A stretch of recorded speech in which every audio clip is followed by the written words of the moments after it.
जी महाराज जी। बोले श्री सीता रामचंद्र भगवान की जय। श्री एकादशी महारानी की जय। गीता माता की जय। गीता गंगा की जय। महाभारत रूपी महासागर से भगवान के मुखारबंद से निकली हुई ये गीतामृत, गीतामृत का जो गीता के रूप में कलश का निर्माण हुआ और वो महाभारत रूपी समुद्र के मध्य विराजमान है। ये कब इसका प्राकट्य हुआ? वैसे तो भगवान ने कहा है, इमं योगम हम व्यवस्थिते प्रोक्तवान हम। ये जो अभी मैं तुमको गीता के अंदर विषाद से लेकर के और अंतिम 18वें अध्याय पर्यंत प्रत्येक अध्याय में विषाद योग है, तो कर्म योग है, तो सांख्य योग है, तो भक्ति योग है, ऐसा जो वर्णन किया गया है सब साधन इसमें भगवान ने समेट के रख दिया। गीता जी भगवान की अमूल्य मुकम्मल से निश्चित दिव्य पराग है, या यूं कह लिए महाभारत समुद्र से निकला हुआ ये गीतामृत है, कलश है, अमृत कलश है। इस कलश में सबकी शंकाओं का समाधान है। गीता को पढ़ने वाला, समझने वाला व्यक्ति कभी विषाद में नहीं होगा, उसका जीवन मंगलमय होगा, क्योंकि भगवान ने विषाद ग्रसित अर्जुन को विषाद नष्ट करने के लिए ही ये गीता का शुभारंभ हुआ है। विषाद योग से प्रारंभ होती है, इसलिए और भगवान के मुकम्मल से निकली है। इनके जो है गीता जी के महात्म्य में वो गीता कहा गया पार्थो वत्सा सुधीर भोक्ता है, और भगवान जो है स्वयं जो है गीता का दोहन करने की बात करते हैं। गीता शास्त्रमिदं पुण्यम या पठेत प्रयता कुमान विष्णु पदम वाप्नोति भय शोक विवर्जितम। गीता जी का महिमा वर्णन करते हुए भगवान व्यास जी लिखते हैं, इदम गीता शास्त्र में, गीता शास्त्र का जो नित्य पाठ करेगा वो क्यों प्रयता का मतलब सावधान होकर, सावधान हो करके मतलब समझ करके। केवल पाठ कर लिया और कंठस्थ हो गई गीता जी, उनका समझे नहीं तो आचरण नहीं करेगा। जब तक समझेगा नहीं तब तक वो आचरण नहीं करेगा, और समझेगा श्रद्धालु समझेगा।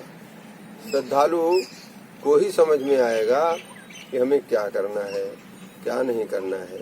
वो गीता जी उसका बोध करा रही हैं।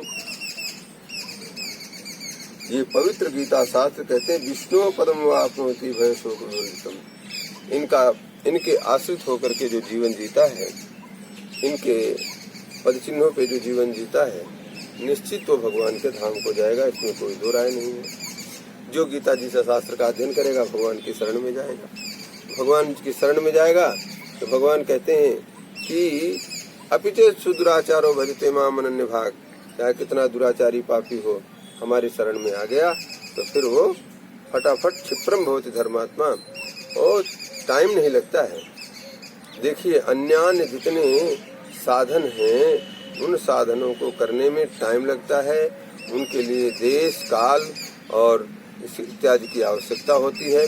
और यहाँ तो जिस समय बोध हुआ उसी समय समस्त पाप रहित जीवात्मा हो जाती है, वो परम धर्मात्मा हो जाता है। क्योंकि भगदेव की नंदन भगवान श्याम सुंदर के मुकम्मल से निकली थी। और भगवान ने क्या कहा है, देखो भगवान बड़े सब जो है कहीं कुछ कह रहे हैं। जैसे विभूति योग में भगवान कहते हैं मासा नाम मार्गशीर्षोहम, महीनों में मैं मगसर का महीना हूँ। क्यों मगसर का महीना है?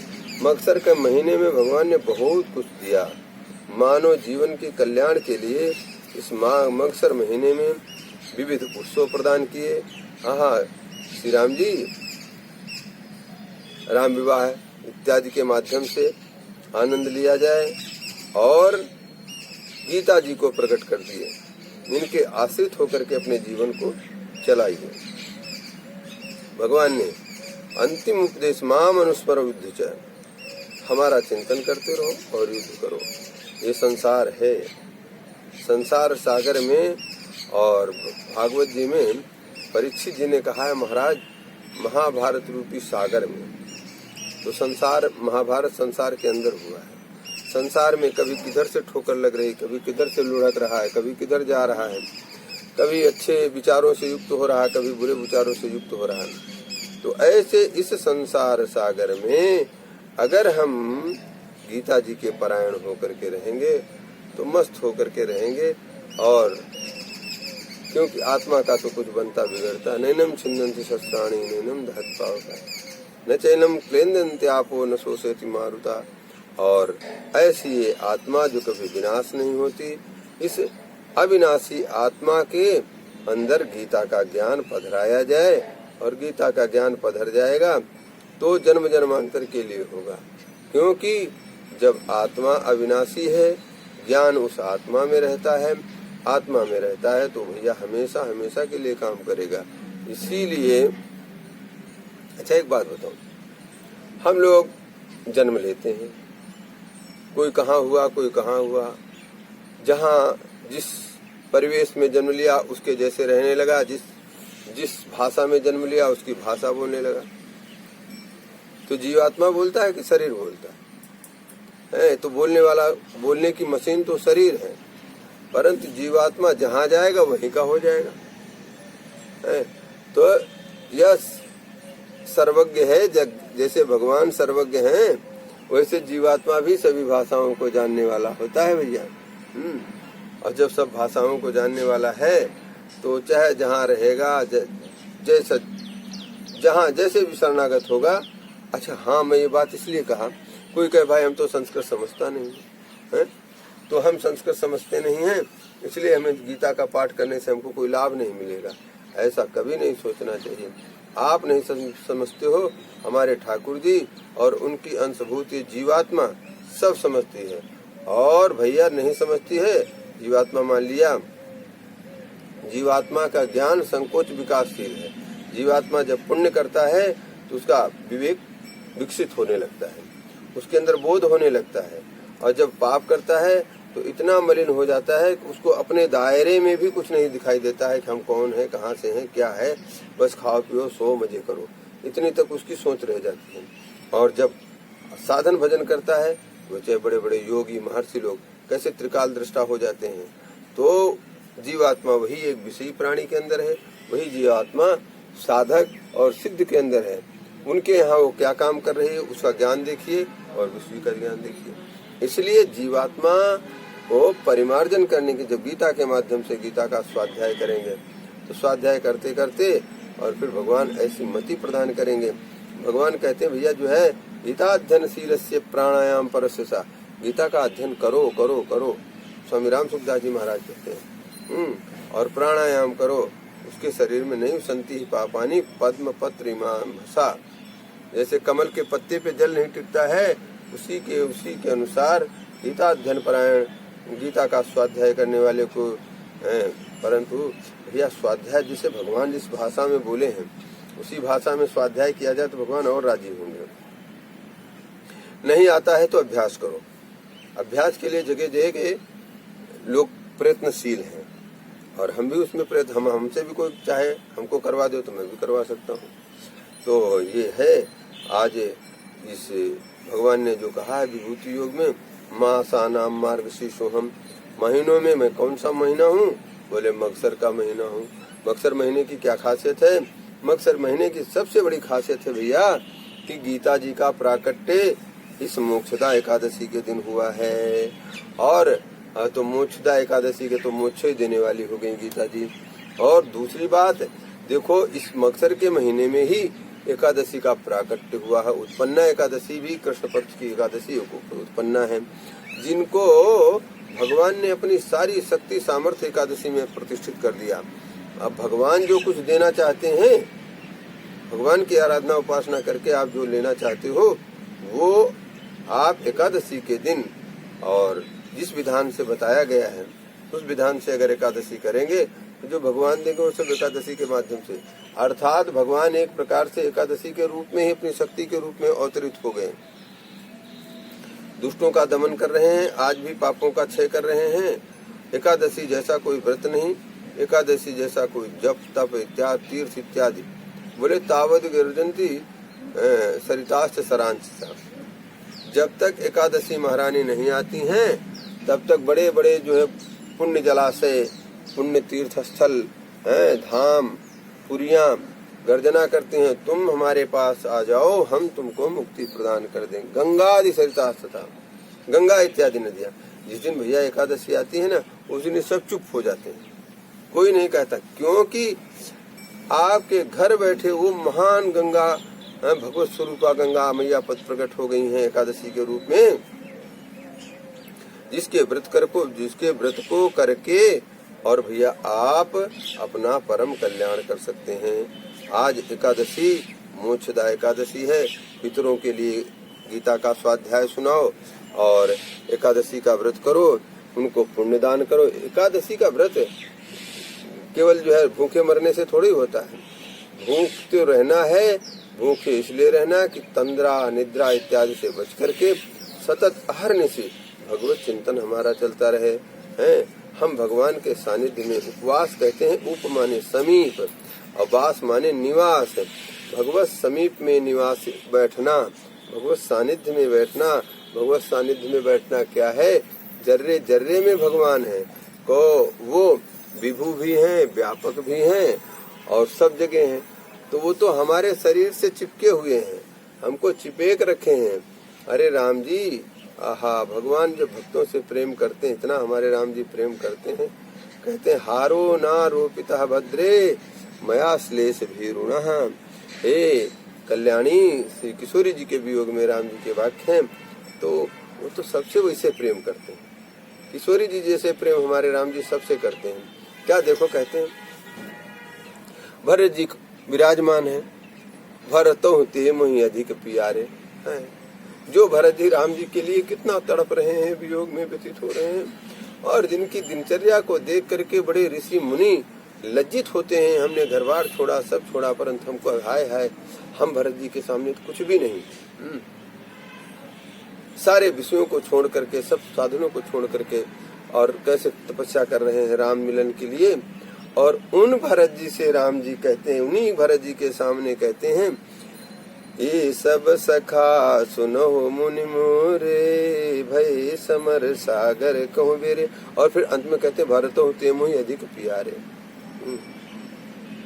भरत जी से। और वहीं लक्ष्मण जी खड़े हैं और लक्ष्मण जी से के सामने कहते हैं, ये लक्ष्मण जी से ज्यादा हमारे सुग्रीव भैया है, ऐसा कहीं मिलेंगे, इतना प्यार करते हैं। इससे मुझे मत समझ लेना श्री किशोरी जी के लिए ही भगवान के वाक्य हैं, माता जी के लिए भगवान के वाक्य हैं। अरे सब जीव उनके हैं, और सब जो है कांता भाव से जो चला जाता है उसको आप ऐसा अपनाते हैं, कभी छोड़ते नहीं हैं। अरे किसी भाव से जाओ, संबंध करो अपने राम जी से। हमारे राम जी स्वामी हैं, हमारे राम जी पिता हैं, हमारे राम जी माता हैं। इसीलिए तुम्हें माता से पिता तुम्हें, तुम्हें बंधु से पिता तुम्हें विद्या द्रविणम तुम्हें सर्वम मम देव देवा कह करके ये भगवान के साथ सारे संबंध, किसी से कुछ नहीं। धन संपत्ति जो कुछ है हमारे भगवान ही हैं और कोई है नहीं। इस प्रकार से भैया ये पुरुषोत्तम मास में गीता जी का प्राकट हुआ, एकादशी जी का प्राकट हुआ, हमारे राम जी का मंगल में विवाह हुआ, और फिर पूरे महीना मिजमानी। और जयपुर के लोग तो महाराज विवाह से पहले से मिजमानी चालू कर देते हैं, क्योंकि भक्तों का भाव बड़ा विलक्षण होता है। दूल्हा सरकार तो पहले ही आ गए हैं, बारात से पहले आ गए हैं, तो वहाँ हैं तो आज हमारे। इसलिए जयपुर का तो बड़ा आनंद है। मकसर का महीना आया नहीं कि मिजमानियों का काम चालू हो जाता है। इसलिए इन उत्सवों के माध्यम से और इन पर्वों के माध्यम से ऐसे समय पे और बड़ा आनंद के साथ इनका उपयोग किया जाए और गीता जी का स्वाध्याय किया जाए। गीता जैसा परम पावन ग्रंथ इसके लिए स्वामी राम सुखदास जी, और अरे जिसके लिए प्रचार प्रसार के लिए तो गीता प्रेस बना, और उस गीता प्रेस बन करके और गीता जी ने अपने सारे अंग उपांग सबको जो है प्रकाशित करा दिया, सारे पुराणों का प्रकाशन करवा दिया, महाभारत का प्रकाशन करवा दिया, रामायण सबका प्रकाशन करवा दिया। तो ऐसी इस गीता जी का स्वाध्याय करना चाहिए। आज हम भी, हमारे हरिदास जी आ गए और हमने सोचा कि आज देखो कितनी देर में गीता जी का पाठ कर लेता हूँ। अब आ गए, राम जी की इच्छा थी, ये बोले तो ऐसा कर दिया गया, बोल दिया गया। ना क्या कहते हैं, भीष्म द्रोण तटा जयद्रथ जला, है क्या बात है, सब जो है बात कर दिया गया। ये महाभारत में कैसा महाभारत है जिसमें वो महाभारत रूपी नदी में बड़े बड़े जल जंतु हैं और जो इन पांडवों को सत्यानाश कर देते, पांडवों की सारी सेना को सत्यानाश कर देते। उनका नाम दिया है अश्वत्थामा, विकर्ण, हैं ये सब बड़े बड़े मगरमच्छ। और दुर्योधन आवर्तनी, दुर्योधन तो उसमें भंवर है, भंवर में पड़ जाता है। कितना तैराक होवे, भंवर में जाने के बाद उसको फिर भगवान ही निकाल के लावे तो बच सकता है, न किसी की ताकत नहीं, तैराक की ताकत नहीं कि भंवर से निकल आवे। तो ऐसा दुर्योधन, लेकिन वो इस रण नदी को पांडवों ने ठाकुर जी की कृपा कटाक्ष से,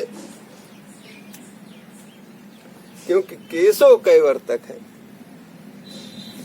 जब ठाकुर जी को अपनी नैया का खेवैया बना लोगे तो भैया आराम से संसार से पार हो जाओगे। इसलिए मेरे प्यारे, बातें जो है ना बहुत निकल तो जाती हैं पर विचारनी है। अब विचारनी नहीं, करनी है। विचारे करते रह जाओगे, विचार करते करते रहे न बिहानी। गोस्वामी तुलसीदास जी में कहा एक पद है, बिस्तरा लगाते लगाते रात बीत गई, सोने का मौका नहीं मिला। ऐसे हम लोग संसार में ये कर लेंगे, वो कर लेंगे, वो कर लेंगे और फिर भजन करेंगे, भजन करेंगे, भजन करेंगे, लेकिन ये वो रूपी बिस्तरा लगाते लगाते पूरी जिंदगी निकल जाती है। बहुत सावधान रहो, एक क्षण का ठिकाना नहीं। हरिदास जी अभी अपन बात कर रहे हैं, अभी यहीं लुढ़क जाएं। इसलिए ऐसी जगह, हर जगह भगवत चिंतन करो और ऐसी जगह पे बैठो जहाँ लुढ़के तुलसा जी का स्पर्श मिल जाए, बस लुढ़कते ही भगवान के धाम जाएंगे। तो ये बात है भाई। बोलो श्री सीता रामचंद्र भगवान की जय, श्री एकादशी महारानी की जय, गीता मैया की जय, जय।